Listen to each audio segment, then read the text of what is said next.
Assalamualaikum warahmatullahi taala wabarakatuh. Alhamdulillahi rabbil alamin wal aqibatu lil muttaqin wala udwana illa 'alal zalimin. Wassalatu wassalamu ala asyrafil anbiya'i wal mursalin wa ala alihi wa ashabihi wat tabi'in wa man tabi'ahum bi ihsan ila yaumiddin. Bersempena dengan sambutan Hari Raya Idul Adha ataupun Hari Raya Korban ini, maka marilah sama-sama kita mengambil pengajaran dan iktibar daripada peristiwa pengorbanan Nabi Ibrahim alaihissalam bersama dengan anaknya Nabi Ismail alaihissalam. Nabi Ibrahim alaihissalam telah diuji oleh Allah Subhanahu wa taala dengan ujian yang banyak. Antaranya Nabi Ibrahim alaihissalam diuji apabila Allah Subhanahu wa taala memerintahkan Nabi Ibrahim alaihissalam supaya meninggalkan anaknya dan isterinya Hajar di bumi yang kering kontan, yakni Mekah. Nabi Ibrahim alaihissalam sekali lagi diuji oleh Allah Subhanahu wa taala apabila ayahnya sendiri seorang yang kufur kepada Allah Subhanahu wa taala, dan Nabi Ibrahim alaihissalam dilontarkan ke dalam api yang panas yang sedang marak, tetapi Allah Subhanahu wa taala telah menyelamatkan Nabi Ibrahim alaihissalam. Bapa Nabi Ibrahim alaihissalam bukan sekadar menyembah berhala, bahkan Nabi Ibrahim, bahkan bapanya ialah orang yang menjadi tukang membuat berhala.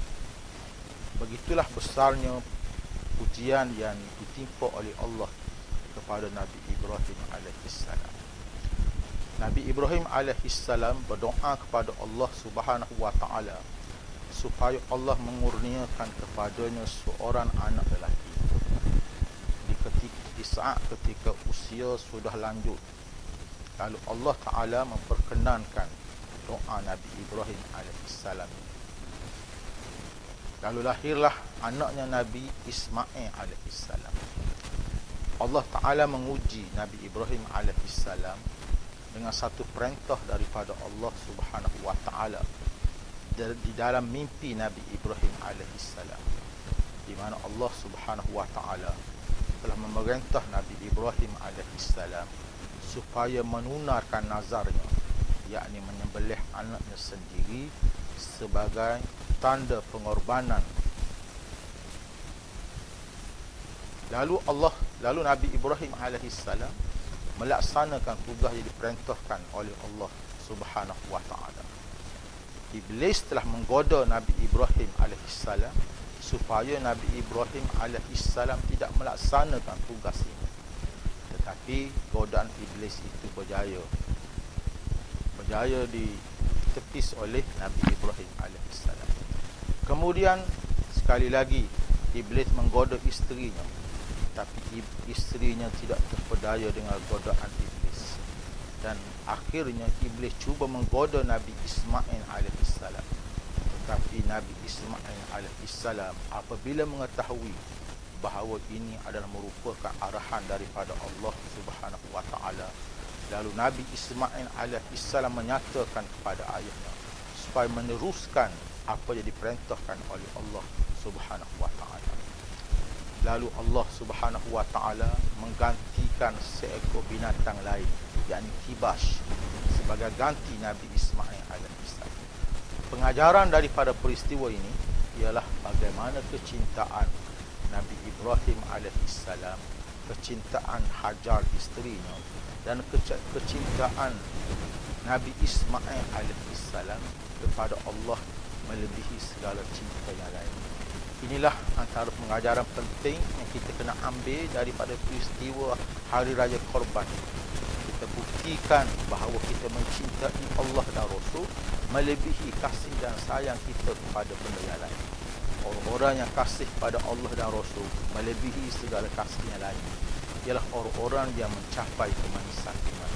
Yang disebut oleh Allah, yang disebut oleh Nabi sallallahu alaihi wasallam salasun man kunna wajada fihi halawatal iman an yakuna Allah wa rasuluhu ahabba ilaihi mimma siwahu wa an yuhibbal mar'a la yuhibbuhu illa lillah wa an yakraha an ya'uda ila al-kufri kama yakrahu an yuqdhafa fin-nar. 3 ciri orang yang mencapai kemanisan iman.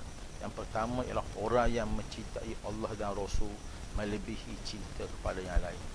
Yang kedua, seseorang yang mengasihi seseorang yang lain tidak dikasihinya melainkan kerana Allah Subhanahu wa taala. Yang ketiga ialah orang yang benci kembali kepada kufur sebagaimana bencinya dicampur ke dalam api. Semoga dengan kedatangan Idul Adha ini kita meningkatkan rasa kasih dan sayang kita kepada Islam yang kita anut, dan kita meningkatkan rasa kasih dan sayang kita kepada Nabi Rasul sallallahu alaihi wasallam. Kita buktikan kasih dan sayang kita dengan kita sanggup berkorban apa saja demi untuk menegakkan kalimah Allah Subhanahu wa taala. Sama ada kita diberi kemenangan oleh Allah Subhanahu wa taala dengan memerintah bumi Allah dengan syariat Allah, ataupun kita diberi ganjaran syahid oleh Allah Subhanahu wa taala.